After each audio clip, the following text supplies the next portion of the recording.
मित्रांनो, आज पूर्व उच्च प्राथमिक शिष्यवृत्ती परीक्षा म्हणजेच इयत्ता 5वीची शिष्यवृत्ती परीक्षा, स्कॉलरशिप परीक्षा पार पडलेली आहे. आणि तुम्ही सर्वजण त्या ठिकाणी चांगल्या पद्धतीने समर्थपणे या परीक्षेला सामोरे गेलेले आहात. पेपर तर झालेला आहे. आता आपल्याला त्या ठिकाणी प्रतीक्षा आहे ती म्हणजे अचूक उत्तर सूचीची. आजच्या व्हिडिओच्या माध्यमातून 5वी स्कॉलरशिपचा जो पहिला पेपर मराठी भाषा आणि गणित या विषयावरती आधारित होता, या पहिल्या पेपरच्या संच ए या संचाची आपण अचूक उत्तर सूची जाणून घेणार आहोत. ए संचावरून तुम्हाला संच बी, सी आणि डी या संचांची सुद्धा उत्तर सूची तयार करणं सोपं होईल. तर आजचा हा व्हिडिओ सुरुवातीपासून शेवटपर्यंत काळजीपूर्वक पहा. नमस्कार मित्रांनो, मी सागर घालमे माझ्या स्पर्धा गुरु या युट्यूब चॅनलमध्ये तुम्हा सर्वांचं मनपूर्वक स्वागत करतो. चला तर मित्रांनो, आजच्या व्हिडिओला सुरुवात करूया. पहिला जो विषय आहे, पहिला पेपर मराठी भाषा आणि गणित या दोन विषयांवरती आधारित हा पहिला पेपर असतो.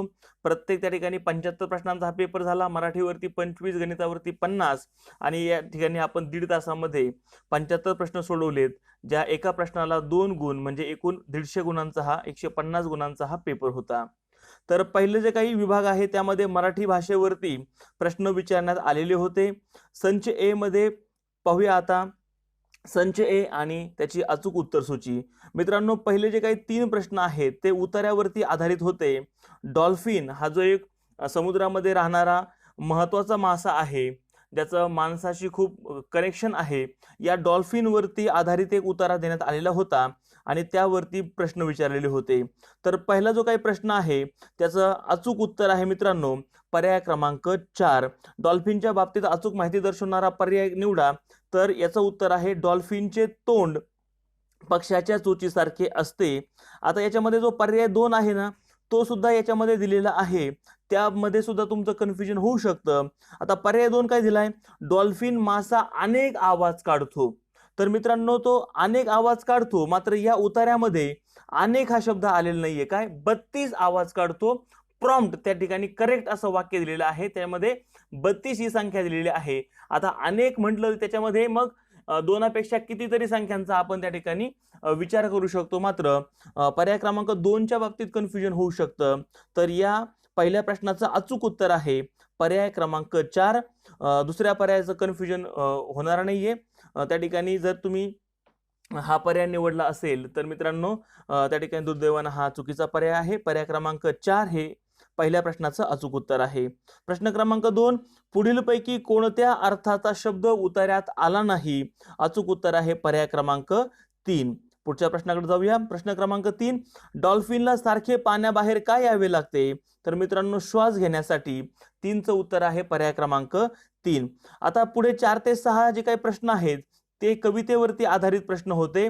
आपल्या देशावरती आधारित एक देशभक्तीपर कविता दिलेली आहे आणि त्यावरती 3 प्रश्न दिलेले आहेत. यातला पहिला जो प्रश्न आहे की पुढीलपैकी विशेषण नाम यांची कोणती जोडी कवितेमध्ये नाही? तर मित्रांनो, अचूक उत्तर आहे ते म्हणजे भेदभाव. हा एक त्या ठिकाणी जोड शब्द आहे.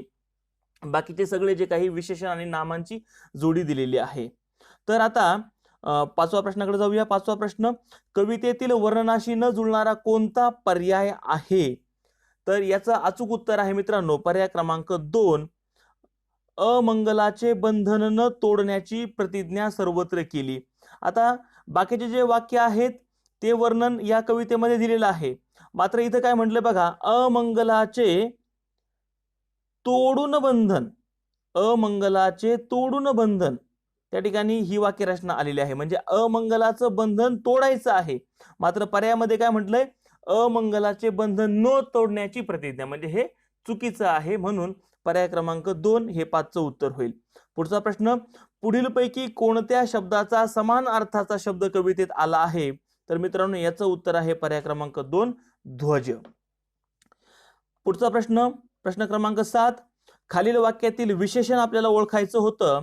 वाक्य दिलेलं होतं तरसाचा ठसा 3 इंच लांब असतो. याचं उत्तर आहे अचूक ते म्हणजे 3 पर्याय क्रमांक 1. प्रश्न क्रमांक 8. पुढील वाक्यातील नाम नसलेला शब्द आपल्याला त्या ठिकाणी ओळखायचा होता. वाक्य दिलेलं होतं आणि याचं 8चं उत्तर आहे ते म्हणजे 4 समाजप्रिय. समाजप्रिय हे त्याचं मित्रांनो विशेषण होईल. उर्वरित सर्व पर्याय हे नाम आहेत. प्रश्न क्रमांक 9. 8चं उत्तर आहे पर्याय क्रमांक 4. प्रश्न क्रमांक 9, वाक्यात असलेले विरामचिन्ह दर्शवणारा पर्याय निवडा. आपल्याला हे जे काय दिलेलं विरामचिन्ह आहे त्याचं नाव काय आहे हे ओळखायचं होतं. तर मित्रांनो अचूक उत्तर आहे पर्याय क्रमांक 1. याला आपण संयोग चिन्ह, हे जो काय डॅश आहे याला आपण संयोग चिन्ह असं म्हणतो. प्रश्न क्रमांक 10, पुढीलपैकी निश्चितपणे नपुसकलिंगी नामाचा पर्याय निवडा. आपल्याला नपुसकलिंगी त्या ठिकाणी नाम ओळखायचं आहे. पर्याय क्रमांक 4, वशिंडे हे याचं अचूक उत्तर आहे. प्रश्न क्रमांक 11, पुढीलपैकी एक वचन अनेक वचनी अयोग्य जोडी असलेला पर्याय कोणता. आपल्याला एक वचन अनेक वचनीची अयोग्य जोडी म्हणजे चुकीची जोडी ओळखायची आहे. मित्रांनो 11चं अचूक उत्तर आहे पर्याय क्रमांक 4, डोके. याचा अनेक वचनी शब्द आहे डोकी, त्याच्यामुळे हा जो काय पर्याय आहे हा चुकीचा पर्याय आहे. 11चं उत्तर आहे पर्याय क्रमांक 4. प्रश्न क्रमांक 12, पुढीलपैकी वाक्प्रचार आणि त्याचा अर्थ यांची चुकीची जोडी आपल्याला ओळखायची होती. 12चं अचूक उत्तर आहे पर्याय क्रमांक 2, फैलावणे म्हणजे पसरणे. मात्र इथं काय दिलंय, जोराने ओरडणे. पर्याय क्रमांक 2 मधली जी जोडी आहे ती चुकीची आहे. आपल्याला चुकीची जोडी ओळखायची होती. 12चं उत्तर आहे 2. प्रश्न क्रमांक 13, या ठिकाणी मित्रांनो काही अक्षर दिलेले आहेत, त्यापासून आपल्याला अर्थपूर्ण म्हण तयार करायची आहे. आणि या म्हणीतल्या कितव्या क्रमांकाची अक्षरं घेतल्यास सविता या त्या ठिकाणी सविताचा समानार्थी शब्द आपल्याला मिळेल असं विचारलंय. ही जी म्हण आहे ही सोपी म्हण आहे, तुम्ही सुद्धा वाचलेली आहे, अभ्यासलेली आहे. जेन देखे रवी ते देखे कवी, याच्यातलं जे काही म्हणीतलं त्या ठिकाणी 5वं अक्षर आहे र आणि 11वं अक्षर आहे वी. रवी या शब्दाचा त्या ठिकाणी समानार्थी शब्द होतो सविता. आणि म्हणून मित्रांनो 13व्याचं अचूक उत्तर आहे पर्याय क्रमांक 2, 5वं आणि 11वं अक्षरापासून रवी शब्द तयार होईल आणि रवीचा समानार्थी शब्द आहे सविता. आता पुढे प्रश्न क्रमांक 14 ते 16 साठी सूचना दिलेली आहे. पुढील वाक्यांचा एक सुसंगत परिच्छेद आपल्याला तयार करायचा आहे आणि योग्य उत्तरांचा पर्याय आपल्याला निवडायचा आहे. आज सारसबाग मुलांनी याचा अचूक उत्तर येईल मित्रांनो पर्याय क्रमांक 4, गजबजली. आज सारसबाग गजबजली. त्याच्यानंतर पुढे आहे पुढचं वाक्य, 14चं उत्तर होईल पर्याय क्रमांक 4, निमित्त होते. आता निमित्त काय असणार, बागेमध्ये आपण का जातो, ज्या वेळेला बाल मेळावा असेल त्यावेळेला. 15चं उत्तर आहे पर्याय क्रमांक 2, निमित्त होते बाल मेळाव्याचे. बाल दिनाचे औचित्य साधून मुलांनी आज टिंबटिंब करण्याचे ठरविले. पर्याय क्रमांक 2, धमाल करण्याचे ठरविले. अशा पद्धतीने हा परिच्छेद आपल्याला तयार करता येईल. प्रश्न क्रमांक 17, या ठिकाणी मित्रांनो आपल्याला काही वाक्य दिलेली आहेत आणि चुकीचा भाग आपल्याला ओळखायचा होता. तर या वाक्यामध्ये आई म्हणाली, अगं दीपा तुझं कुणाशी बिनसलंय का. या ब हा जो काही भाग आहे यामध्ये उद्गारवाचक चिन्ह यायला पाहिजे होतं, ते आलेलं नाहीये. म्हणून या 17चं अचूक उत्तर होईल पर्याय क्रमांक 3 ब. 18वा प्रश्न, पुढीलपैकी समानार्थी शब्दांची अचूक जोडी असलेला पर्याय ओळखा. तर मित्रांनो पर्याय क्रमांक 3 धनी श्रीमंती म्हणजे त्या ठिकाणी श्रीमंत व्यक्तीशी संबंधित हे दोन्हीही अचूक समानार्थी शब्दाची जोडी आहे. 18चं उत्तर आहे पर्याय क्रमांक 3. 19वा प्रश्न, निरुत्साह या शब्दाचा विरुद्ध अर्थी शब्द आपल्याला पर्याय तो निवडायचा आहे. निरुत्साह म्हणजे उत्साह नसलेला, त्याच्या विरुद्ध अर्थी आहे उत्साह असणे म्हणजेच हुरूप असणे. तर 19चं अचूक उत्तर होईल विरुद्धार्थी शब्द पर्याय क्रमांक 3 हुरूप. प्रश्न क्रमांक 20, मित्रांनो काही अक्षरं दिलेली आहेत, त्यापासून कितव्या क्रमांकाची अक्षरं घेतल्यास पाणी या अर्थाचा शब्द तयार होईल. आता हा पाणी नला पहिली वेलांटी आली, याचा अर्थ काय होतो तर हात. तर हा जो काही शब्द आहे मित्रांनो तो शब्द आहे कलाकुसर असा हा शब्द आहे. तर यामधलं पहिलं अक्षर आणि 5वं अक्षर म्हणजे कर. कर म्हणजे बाहू किंवा हात. तर मित्रांनो याचं अचूक उत्तर आहे पर्याय क्रमांक 4, पहिले आणि 5वे अक्षर. जसं चक्रपाणी नावाचा एक शब्द आहे बघा, 4 हात असलेला चक्रपाणी, त्याच्यामध्ये पहिली वेलांटी आहे. तर मित्रांनो 20चं अचूक उत्तर आहे पर्याय क्रमांक 4. पुढे जाऊया. प्रश्न क्रमांक 21, खाली दिलेल्या अर्थाचा योग्य अलंकारिक शब्द आपल्याला ओळखायचा होता. सरळ मार्ग सोडून वाकड्या मार्गाने जाणे. मित्रांनो याचं अचूक उत्तर आहे पर्याय क्रमांक 2, द्राविडी प्राणायाम असं याला म्हणतात. पुढे आहे 22वा प्रश्न, पुढीलपैकी प्राणी व घर यांची चुकीची जोडी आपल्याला ओळखायची आहे. तर मित्रांनो पर्याय क्रमांक 3, ससा ढोली. ससा हा बिळामध्ये राहतो, बिळ करून राहत असतो, स्वतःचं घर स्वतः तयार करतो. ढोलीमध्ये घुबड राहतात किंवा पोपट राहतात. आणि ढोली ही त्या ठिकाणी निसर्ग निर्मितच असते, झाडाच्या खोडामध्ये ती तयार झालेली असते झीज होऊन. तर मित्रांनो याचं चुकीची जोडी आपल्याला ओळखायची होती. पर्याय क्रमांक 3 हे याचं अचूक उत्तर आहे. प्रश्न क्रमांक 23, ठराविक काळाने प्रसिद्ध होणारे या शब्दसमूहासाठी योग्य शब्द आपल्याला निवडायचा होता. 23व्या प्रश्नाचं अचूक उत्तर आहे पर्याय क्रमांक 4 नियतकालिक. जसं मासिक महिन्यानं प्रसिद्ध होतं, पाक्षिक दर 15 दिवसानं, वार्षिक दर वर्षाला, तसं नियतकालिक हे ठराविक कालावधीनं प्रसिद्ध होत असतं, म्हणून 23चं अचूक उत्तर आहे पर्याय क्रमांक 4. प्रश्न क्रमांक 24, हा जो काही अभंगामधली जी ओवी आहे या काव्यपंक्ती किंवा कवितेतील ज्या या ओळी आहेत या काव्यपंक्ती पुढीलपैकी कोणी रचल्या आहेत? मित्रांनो अचूक उत्तर आहे पर्याय क्रमांक 1 अभ्यासिले वेद झाला शास्त्रबोध साहिल्या विविध नाना कळा संत नामदेवांची रचना आहे. आणि मराठीचा शेवटचा प्रश्न प्रश्न क्रमांक 25, पुढीलपैकी लेख व लेखक यांची अचूक जोडी आपल्याला ओळखायची होती. तर मित्रांनो जे काही आपल्या पाठामध्ये 3री 4थीचे जे काही 5वी पर्यंत जे काही पाठ आहेत, कविता आहेत, त्यांचे लेखक आणि कवी अशा या जोड्या होत्या. आणि 25चं अचूक उत्तर आहे ते म्हणजे पर्याय क्रमांक 3 ही अचूक जोडी आहे. कठीण समय येता याचे लेखक आहेत मनोहर भोसले. आता वळूया विभाग 2 कडे. विभाग 2 मध्ये गणित विषयावरती आधारित 50 प्रश्न आहेत.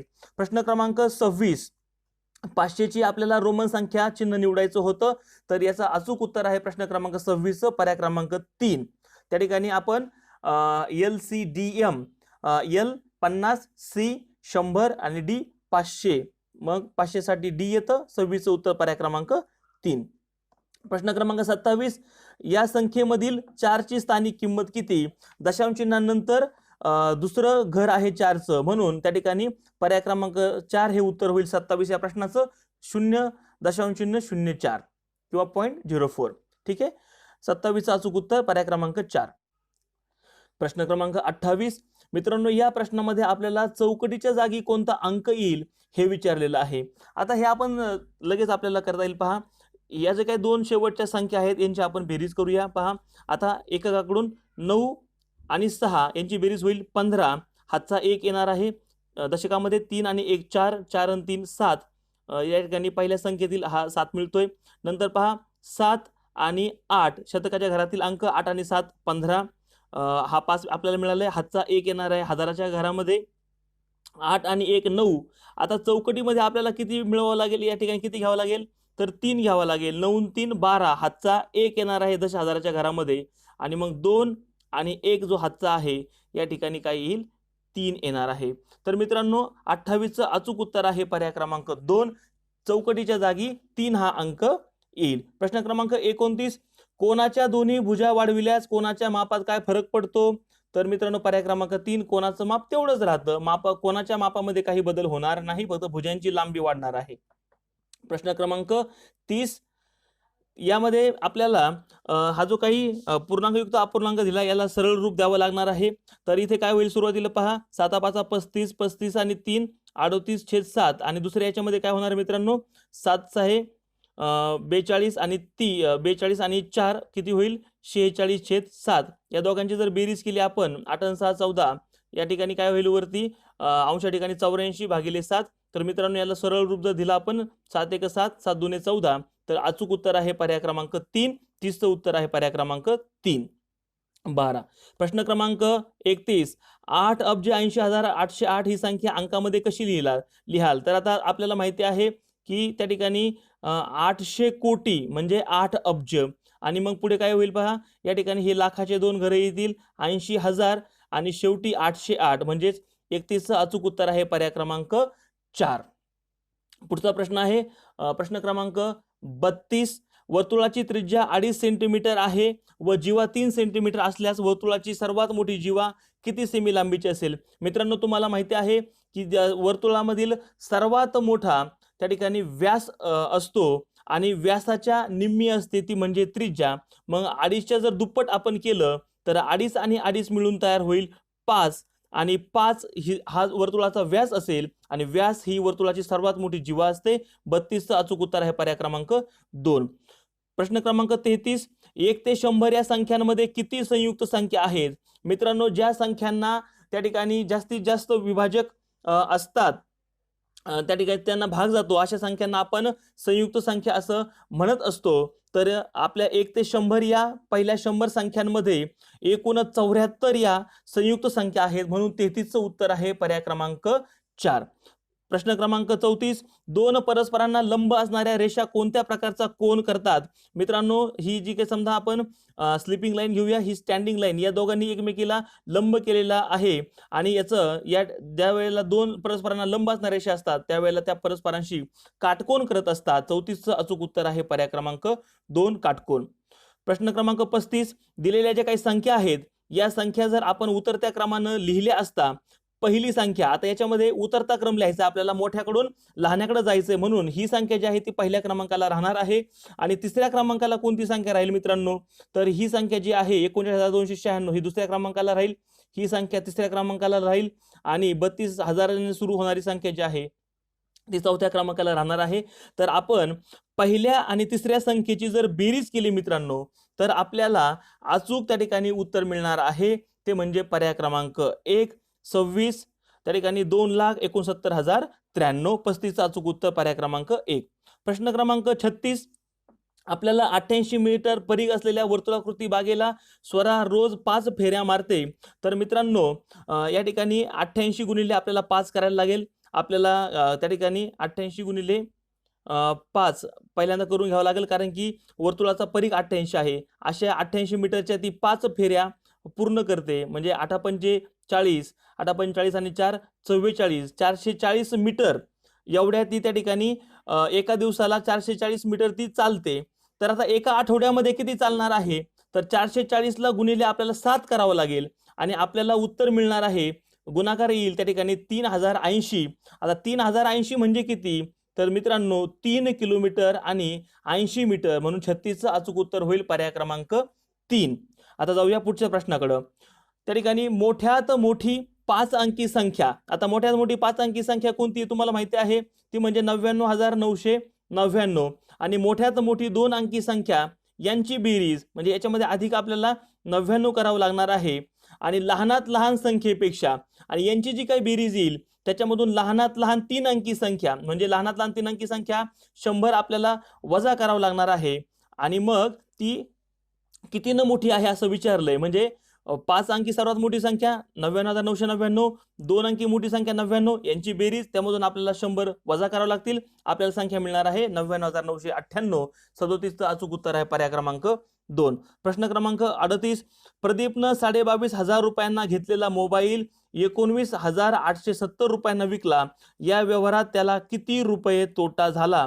मित्रांनो, त्यांनी मोबाईल घेतलेला होता 22,500 रुपयांना. ही 22,500 ही अशी संख्या येईल आणि 19,870 रुपयांना त्यांनी तो मोबाईल विकलेला आहे. या व्यवहारामध्ये खरेदीपेक्षा विक्री किंमत कमी आहे, साहजिकच तोटा होणार आहे. तो किती होणार आहे याची जर वजाबाकी आपण केली तर आपल्याला अचूक संख्या मिळेल, ती म्हणजे 2630. आपलं 38चं अचूक उत्तर आहे पर्याय क्रमांक 3. पुढे जाऊया. आता या ठिकाणी अपूर्णांकांची बेरीज दिलेली आहे. याला आपण जर सरळ रूप दिलं तर सर्व त्या ठिकाणी छेद सारखे आहेत, म्हणून अंशाची बेरीज करूया. 4 1 2 3 4 5 6 वेळेला आलाय. 6 चौक 24 भागिले किती येईल? 3 3 8 24. या ठिकाणी जर सरळ स्वरूप दिलं आपण तर अचूक उत्तर आपल्याला मिळेल पर्याय क्रमांक 4 8 हे उत्तर येणार आहे. 39चं उत्तर आहे पर्याय क्रमांक 4. प्रश्न क्रमांक 40, स्वरदान दशादशे 8 दराने एका बँकेत 25,000 रुपये 6 वर्षासाठी ठेवले, तर 6 वर्षानंतर तिला किती व्याज मिळेल? सरळ सरळ आहे मित्रांनो. या ठिकाणी आपल्याला मुद्दल घ्यावी लागणार आहे 25,000 गुणिले कालावधी येईल 6, दर आहे 8 आणि याला आपल्याला करायचे त्या ठिकाणी भागिले 100. हे जे 2 शून्य आहेत आणि 25,000 मध्ये 2 शून्य जातील.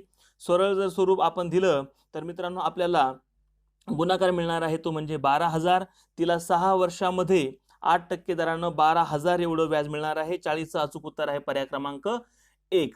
आता पुढच्या प्रश्नाकडे वळूया.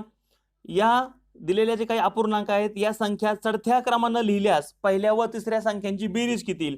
मित्रांनो, या ठिकाणी सर्व अपूर्णांकाचा छेद सारखा आहे, त्याच्यामुळे साहजिकच आहे जर अपूर्णांकाचा छेद सारखा असेल तर ज्या अपूर्णांकाचा अंश लहान आहे तो अपूर्णांक लहान, म्हणून 2/9 हा अपूर्णांक पहिल्या क्रमांकाला येईल आणि तिसऱ्या क्रमांकाला येईल, तो म्हणजे 7/9. या दोघांची बेरीज किती होईल मित्रांनो? अंश अंशाची छेद समान असल्यामुळे अंशाची बेरीज होईल 7 आणि 2 9, छेदस्थानी आहे 9. याचं सरळ स्वरूप जर दिलं आपण 9 त्या ठिकाणी 9 1 9, या ठिकाणी आपल्याला संख्या मिळणार आहे 1. 41चं उत्तर आहे पर्याय क्रमांक 1.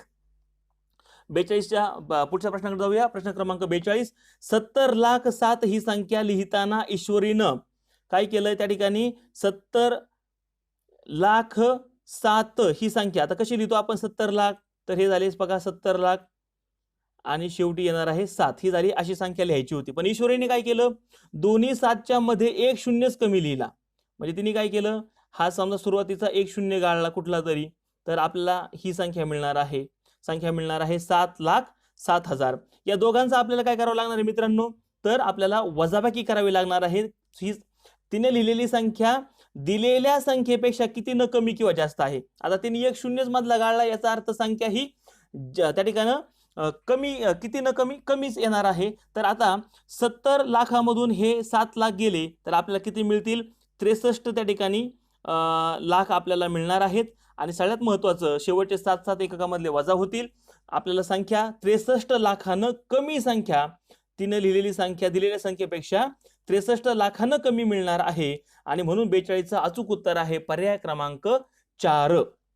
आता जाऊया पुढच्या प्रश्नाकडे. प्रश्न क्रमांक 43. खालीलपैकी सर्वात मोठा अपूर्णांक कोणता?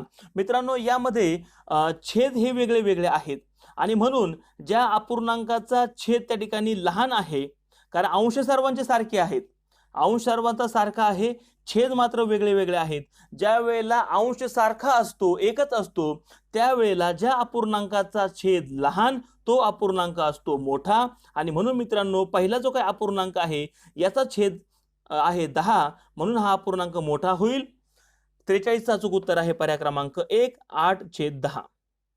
प्रश्न क्रमांक 44. यामध्ये मित्रांनो XYZ या च्या जागी अनुक्रमे कोणते अंक येतील? तर मित्रांनो पहा, यामध्ये आपल्याला पर्याय क्रमांक 4चे अंक घ्यावे लागणार आहेत. तर आपल्याला अचूक त्या ठिकाणी जे काही मांडणी केलेली आहे त्या पद्धतीनं उत्तर मिळेल. दुसरं ज्या दिलेलं आहे पहा, X आहे 4, Z आहे 0 0, Y आहे 8. तर पहा आता 8 इथे 8 येईल, इथे 8 येईल, 8 आणि 4 आणि 4 8. आणि Y ची किंमतच किती घेतलेली आहे? मुळात 8 घेतलेली आहे. म्हणून त्या ठिकाणी 44चं अचूक उत्तर राहील पर्याय क्रमांक 4. प्रश्न क्रमांक 45. 3280 रुपये खरेदी किंमत व 3470 रुपये विक्री किंमत असेल तर या व्यवहारात नफा किंवा तोटा किती होईल मित्रांनो? तर आता 3280 लिहायचे कसे? लक्षात घ्या, खरेदी किंमत कमी आहे, विक्री किंमत जास्त आहे, साहजिकच या व्यवहारामध्ये नफा झालेला आहे. आता 3470 कसे लिहायचे? तर इथं पहा 3470 असे लिहायला लागतील. आणि खरेदी केलेली होती 3280 रुपयांना खरेदी केलेली होती मित्रांनो. तर विक्री किंमत ही जास्त आहे, खरेदी किंमत कमी आहे, साहजिकच नफा झालेला आहे. नफा काढण्यासाठी आपल्याला वजाबाकी करावी लागेल. 17तून 8 गेले त्या ठिकाणी इथे किती राहतात?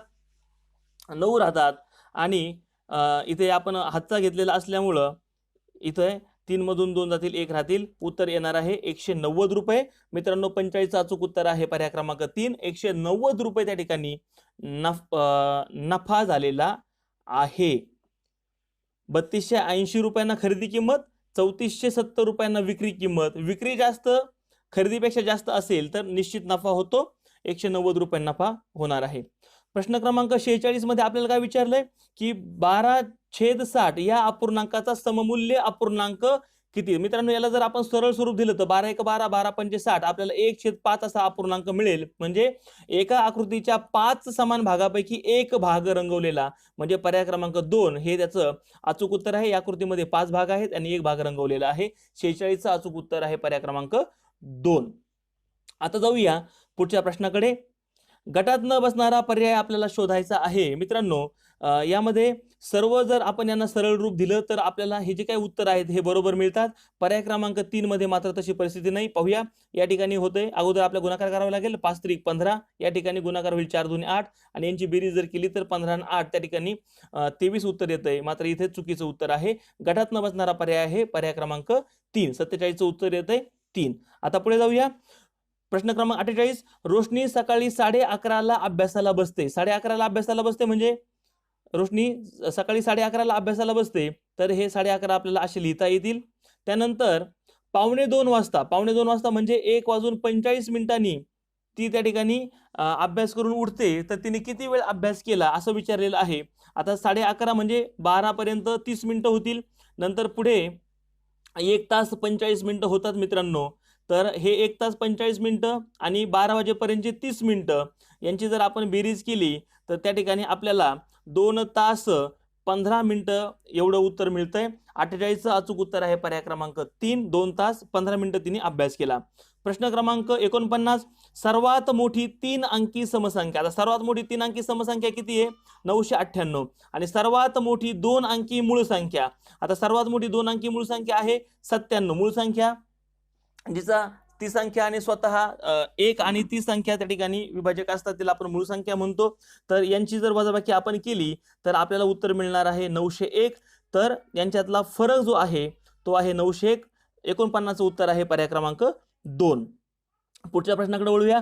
जिल्हा परिषदेच्या एका शाळेत 120 विद्यार्थ्यांपैकी 60% मुली आहेत. आता 60% मुली आहेत. त्याच गावातील खाजगी माध्यमिक शाळेत 200 विद्यार्थ्यांपैकी 55% मुली आहेत. तर त्या गावात एकूण किती मुली आहेत? आता 200 विद्यार्थ्यांपैकी 55% मुली, पहा हे सुरुवातीला काढून घेऊया. आता 55% म्हणजे 100ला 55 म्हणजे 200ला 55% किती होईल? 110 होणार आहे. आणि 120 विद्यार्थ्यांपैकी 60%, याचे 60% आपल्याला काढून घ्यायला लागतील. हे शून्य जातील. 12 आहे 72. त्या ठिकाणी याचं जर बेरीज केली मित्रांनो तर आपल्याला संख्या मिळणार आहे 182. 50चं अचूक उत्तर आहे पर्याय क्रमांक 3. 182. पुढचा प्रश्न प्रश्न क्रमांक 51. 5,700 आता 5,700 म्हणजे किती मित्रांनो? 6,750 म्हणजे 5,700. किती वजा केल्यास 2 अंकी मोठ्यात मोठी संख्या येईल? आता मित्रांनो साहजिकच आहे, पर्याय क्रमांक 3 आणि 4 वजा करून आपल्याला 2 अंकी मोठ्यात मोठी संख्या मिळणार नाही, कारण की ह्या संख्या मोठ्या आहेत. हे 2 प्रश्न लगेच बाद, 2 अंक लगेच बाद होतात. आता 6,751 हे पण सरळ सरळ आपल्याला कळतं की इथे हे दोन्ही संख्यांची सुरुवात सारखीच आहे आणि शेवट फक्त वेगळा आहे. 56 आणि 51 आपल्याला काय मिळणार आहे? 5 मिळणार आहे. हा पण पर्याय बाद होतो, म्हणून पर्याय राहतो तो म्हणजे 2. आपल्याला जर याची आपण वजाबाकी जर केली तर आपल्याला 2 अंकी मोठ्यात मोठी संख्या म्हणजे 99 हे उत्तर त्या ठिकाणी मिळणार आहे. 51चं अचूक उत्तर आहे पर्याय क्रमांक 2. प्रश्न क्रमांक 52. जुलीनं 12 मे ते 26 जून या कालावधीमध्ये मनी बँक मध्ये रोज 10 रुपये प्रमाणे जमा केलेली रक्कम आणि त्यात मामानं वाढदिवसाला दिले 100 रुपये, बाबाने दिलेले केकसाठी 240 रुपये, तिनं सर्व रक्कम मुख्यमंत्री सहायता निधीमध्ये जमा केली, तर तिनं एकूण किती रक्कम मुख्यमंत्री सहायता निधीसाठी दिली? आता पहिल्यांदा आपल्याला काय करावं लागेल? तो कालावधी काढून घ्यावा लागेल. पहा 12 मे, आता मे मध्ये 31 दिवस असतात. आता 12 मे पासून म्हटल्यानंतर पहिले 11 दिवस जर वजा केले तर मे मधले किती दिवस मिळतात? 20. आणि यामधले जून मधले 26 दिवस म्हणजे एकूण 46 दिवस तिनं काय केलंय? रोज 10 रुपये जमा केले. रोज 10 म्हणजे 46 ला गुणिले 10 जर गेलं तर 460 रुपये आपल्याला मिळतील. बाबांनी 100 रुपये दिले, ते आपल्याला ऍड करावे लागतील, झाले 560. नंतर आपल्याला बाबांनी केकसाठी दिलेले 240. आता 560 मध्ये 40 मिळवले, झाले 600 आणि हे वरचे 200, एकूण झाले 800. तर मित्रांनो तिने पर्याय क्रमांक 3 800 रुपये मुख्यमंत्री सहायता निधीमध्ये दिलेले आहेत. 52चं उत्तर आहे पर्याय क्रमांक 3. आता पहा मित्रांनो, जीवननं काय केलंय?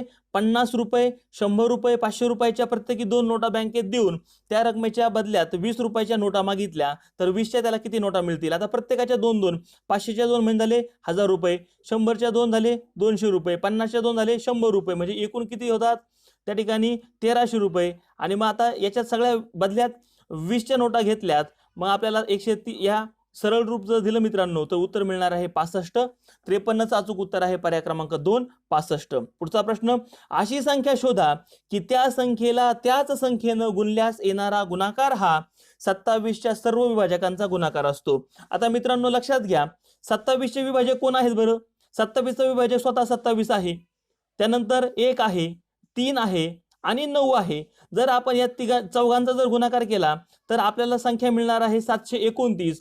मग यामध्ये पर्याय क्रमांक 2 ही संख्या जी आहे, 27 ला गुणिले 27 केलं तर 27चा वर्ग पण किती होतो? 729. आणि म्हणून मित्रांनो त्या ठिकाणी विभाजकांचा गुणाकार पण 729. 54चं अचूक उत्तर आहे पर्याय क्रमांक 2. आता पुढचा प्रश्न आहे प्रश्न क्रमांक 55. त्या ठिकाणी आपल्याला हे उदाहरण सोडवायचं आहे. भागोबेवनुसार या ठिकाणी पहिल्यांदा भागाकार होईल. या ठिकाणी सरळ रूप जर दिलं तर येईल 9, 6 पंचे 30 होईल आणि दोघांची बेरीज होईल 39. अचूक उत्तर आहे 55चं, पर्याय क्रमांक 3. पुढचा प्रश्न 56 क्रमांकचा प्रश्न, धनेशनं पॅन्टसाठी 1.25 मीटर व शर्टसाठी, आता 1.25 मीटर म्हणजे किती, 1.25 मीटर त्या ठिकाणी आपल्याला असे लिहायला लागतील 1.25 मीटर आणि 1.25 मीटर कापड त्यांनी घेतलं त्या ठिकाणी शर्टसाठी, तर त्यांना एकूण किती मीटर कापड घेतलं, तर मित्रांनो यांची जर बेरीज आपण केली तर आपल्याला 3 हे उत्तर मिळणार आहे. 56चं अचूक उत्तर आहे पर्याय क्रमांक 1, 3 मीटर कापड त्यांनी घेतलेलं आहे. प्रश्न क्रमांक 57 पहा मित्रांनो, सोहमचा जन्म 15 जून 2011 झाला, गुरुवारी झाला, तर त्याच्या 5व्या वाढदिवशी, आता बघा पुढचा पहिला वाढदिवस येईल 12ला, नंतर 13ला, 14ला, 15ला आणि 16ला. आता याच्यामध्ये 12ला लीप वर्ष आहे, 16ला लीप वर्ष आहे, कारण की फेब्रुवारी महिना काउंट होतोय, त्याच्यामुळं इथे आपल्याला 2 दिवसांनी पुढे जावं लागेल. पहिला वाढदिवस येईल त्याचा शनिवारी, इथे येईल रविवारी, नंतर सोमवार, नंतर इथे मंगळवार आणि 5वा जो वाढदिवस आहे इथे लीप वर्ष येते म्हणून 2 दिवसांनी पुढे जावं लागेल आपल्याला. मंगळवार नंतर इथे येईल गुरुवार, त्याचा 5वा वाढदिवस सुद्धा गुरुवारीच येणार आहे. 57चं अचूक उत्तर आहे पर्याय क्रमांक 2. पुढचा प्रश्न 58 क्रमांकाचा, आकृतीतील रेखांकित भागाची शेकडेवारी काढा. मित्रांनो यामध्ये एकूण भाग किती केलेत पहा बरं, 1 2 3 4 5 6 7 8, 8 भाग आहेत. 8 भागांपैकी काय केलंय बरं, एकूण 2 भाग रंगवलेले आहेत. 8 भागापैकी 2 भाग रंगवलेले आहेत, म्हणजे मित्रांनो त्या ठिकाणी याचं अचूक उत्तर येईल ते म्हणजे पर्याय क्रमांक 2, 25% जो भाग आहे तो या आकृतीचा रंगवलेला आहे. रेखांकित जो भाग आहे रंगवलेला भाग त्याची शेकडेवारी येणार आहे 25%. 58चं उत्तर आहे पर्याय क्रमांक 2. पुढचा प्रश्न, प्रश्न क्रमांक 59, एका समभुज त्रिकोणाची बाजू 10 सेमी आहे.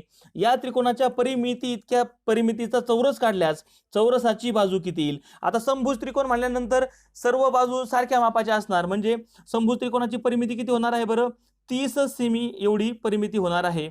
आता या परिमितीचा चौरस काढल्यास चौरसाची बाजू किती येईल बरं, तर चौरसाची परिमिती जर आली 30, तर आपल्याला याला काय करावं लागेल, भागिले 4 करावं लागेल. तर मित्रांनो आपल्याला उत्तर मिळणार आहे 7.5 सेंटीमीटर.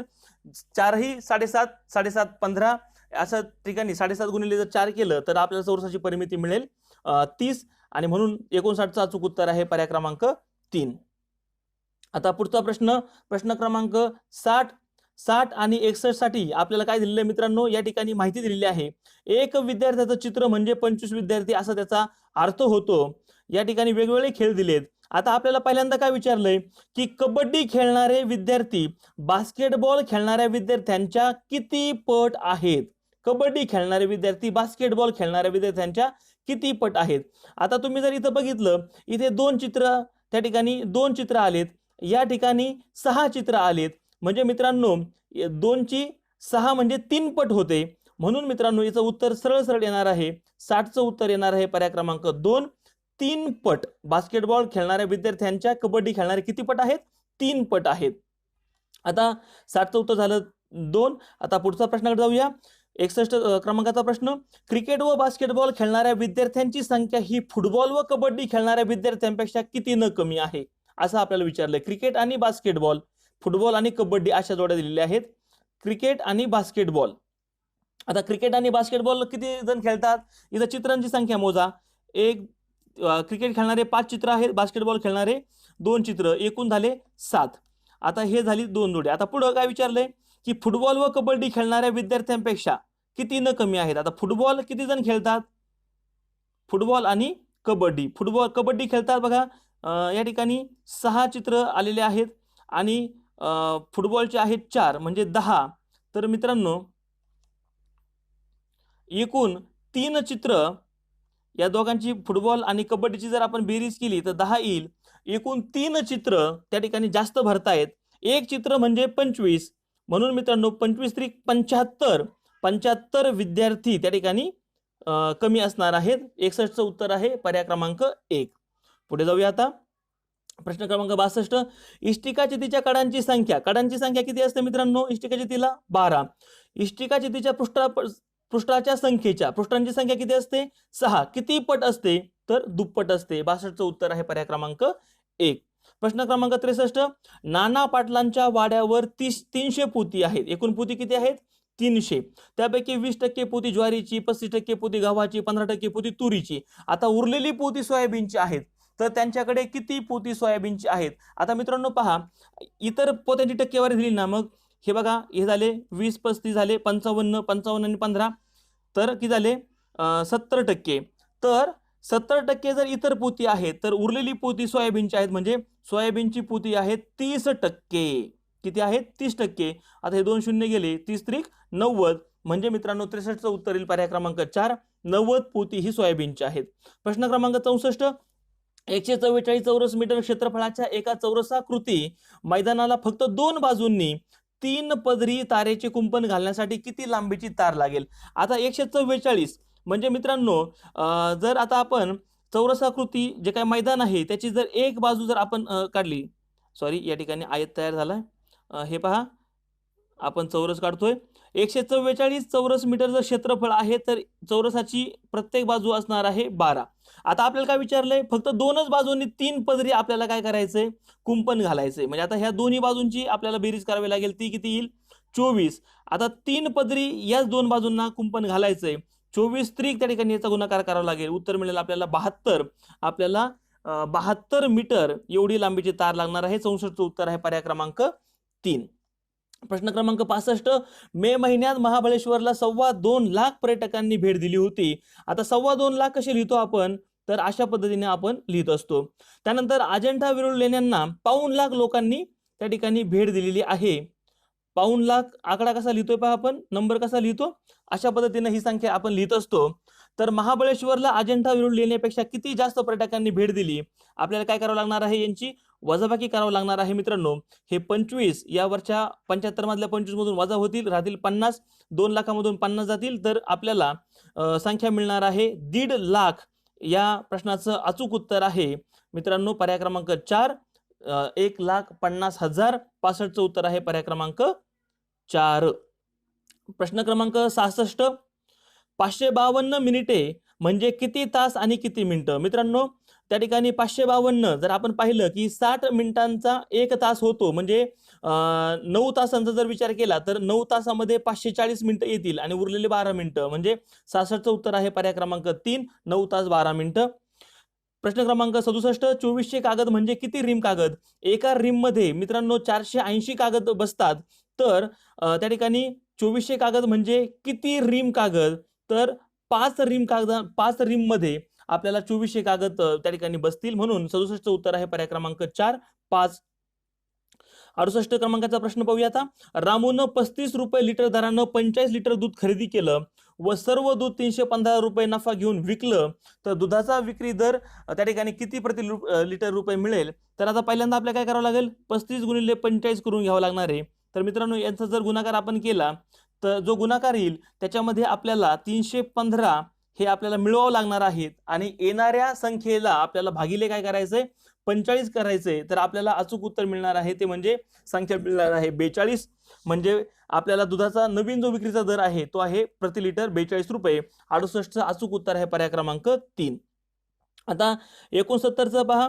15 मीटर 50 सेंटीमीटर लांबीच्या तारेचे 10 समान भाग केले असता प्रत्येक भागाची लांबी किती होईल? आता 15 मीटर, 1 मीटर म्हणजे 100 सेंटीमीटर. 15 मीटर म्हणजे मित्रांनो 1500, त्या ठिकाणी 15 मीटर म्हणजे किती होईल? 1500 त्या ठिकाणी सेंटीमीटर होणार आहे, आणि वरचे 50 सेंटीमीटर म्हणजे एकूण आपल्याला नवीन संख्या मिळणार आहे 1550 सेंटीमीटर. याचे जर आपण समान 10 भाग केले तर आपल्याला एक भाग मिळणार आहे 155 सेंटीमीटर लांबीचा. 69चं अचूक उत्तर आहे पर्याय क्रमांक 1. प्रश्न क्रमांक 70, 3250 रुपयाला घेतलेली सायकल आकाशनं 1 वर्षानंतर 2375 रुपयाला विकली, तर या व्यवहारात नफा झाला की तोटा? मित्रांनो खरेदी किंमत 3250, विक्री किंमत 2375, विक्री किंमत कमी, याचा अर्थ तोटाच होणार आहे. तोटा होणार आहे, पण तो कितीने होणार आहे? दोघांची आपल्याला काय करावी लागेल? वजाबाकी करावी लागणार आहे, आणि वजाबाकी केली असता आपल्याला पर्याय मिळणार आहे, संख्या मिळणार आहे 875. या व्यवहारामध्ये तोटा होणार आहे 875 रुपयांचा. पर्याय क्रमांक 4 हे अचूक उत्तर आहे 70चं. आता 71चं आपल्याला काय करायचंय? भाजक दिलाय, भागाकार दिलाय, बाकी दिली. आता भाज्य किती म्हणजे मूळ संख्या आपल्याला त्या ठिकाणी प्रश्नातली जी मूळ संख्या आहे ती आपल्याला ओळखायची आहे.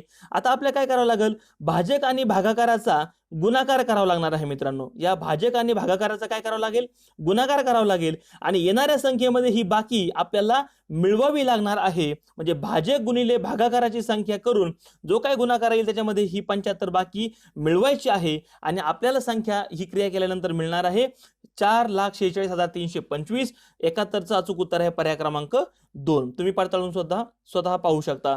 प्रश्न क्रमांक 72, 25 विद्यार्थ्यांसाठी प्रत्येक 1.5 मीटर कापड आपण जर घेतलं, 25 त्या ठिकाणी विद्यार्थ्यांसाठी आपण जर 1.5 मीटर कापड घेतलं तर जी काही संख्या येणार आहे त्याला आपल्याला 52 रुपये प्रति मीटर दराने खरेदी केल्यास, म्हणजे 25 गुणिले 1.5चा जो काही गुणाकार येणार आहे त्या संख्येला आपल्याला परत गुणिले 52 करायचं आहे आणि आपल्याला ही क्रिया केल्यानंतर संख्या मिळणार आहे ती म्हणजे 1950। तर मित्रांनो या कापडाच्या खरेदीसाठी 1950 रुपये खर्च येईल। पर्याय क्रमांक 72चं अचूक उत्तर आहे पर्याय क्रमांक 1। पुढचा प्रश्न सोडवायचा आहे आपल्याला। आता जर आपण या ठिकाणी सरळ रूप जर दिलं, इथं गुणाकाराचं आपण भागोबेवनुसार जर गेलो, हा 3 त्या ठिकाणी मायनस होईल, हा 4 त्या ठिकाणी भाग जाईल आणि या दोनही अपूर्णांकाच्या ठिकाणी उत्तर येईल 1। आता 7/4 यांचा आपल्याला काय करावं लागणार आहे, सरळ रूप देऊन घ्यावं लागेल। इथे 1ला छेद काहीच नाही म्हणून हा या ठिकाणी 4 छेद करून घ्यावं लागेल। अंशाला 4 न गुणलं तर 4 मिळेल। आता छेद समान झालाय आणि अंशाचा जर गुणाकार केला, अंशाची जर बेरीज केली तर 7 आणि 4 11, आपल्याला नवीन अपूर्णांक मिळणार आहे 11/4। 73चं अचूक उत्तर आहे पर्याय क्रमांक 2। आता आपण शेवटाकडे जातोय।